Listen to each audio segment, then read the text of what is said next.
দর্শক, শেখ হাসিনার দেশত্যাগের ঘটনায় বিজয় উল্লাস করেছেন ফ্রান্সের প্রবাসী বাংলাদেশিরা। প্যারিস থেকে সেখানকার তথ্য জানাচ্ছেন এসকে সামিরা। এই মুহূর্তে আমি অবস্থান করছি ফ্রান্সের প্যারিসের রিপাবলিক চত্বরে। এই চত্বরটি অত্যন্ত গুরুত্বপূর্ণ। ফ্রান্সের সব ধরনের আন্দোলন এই চত্বর থেকেই হয় এবং বাংলাদেশিরাও যখন বাংলাদেশে প্রথম কোটা বিরোধী আন্দোলন শুরু হয় এই চত্বরেই বিভিন্ন সংগঠনগুলো আন্দোলন করেছিল, মানববন্ধন করেছিল।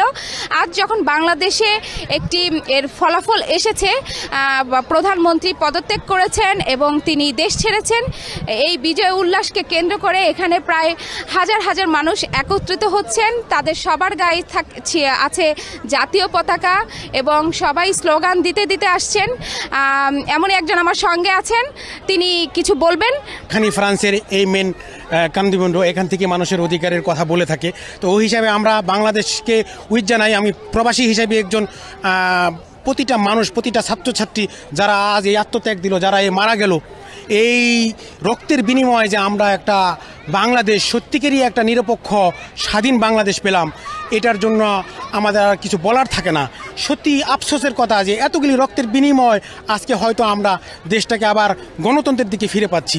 এটা আমাদের কাছে আর চাওয়ার এর চেয়ে বেশি কিছু নাই। এই সেই প্যারিসের রিপাবলিক, এই জায়গাটা থেকেই মানুষের অধিকারের কথা বলে থাকে। শুনছিলেন একজন প্রবাসীর বিজয় উল্লাস এবং সেই সঙ্গে দেশের প্রতি, আপামর জনগণের প্রতি, দেশের কল্যাণে তার কিছু অনুভূতি।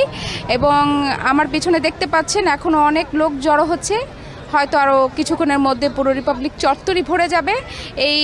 এই বিজয় উল্লাস চলবে মধ্যরাত পর্যন্ত।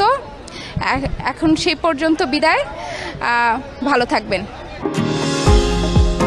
নিউ ইয়র্ক থেকে সম্প্রচারিত TVN 24 টেলিভিশন বিশ্বজুড়ে বাঙালির কণ্ঠস্বর।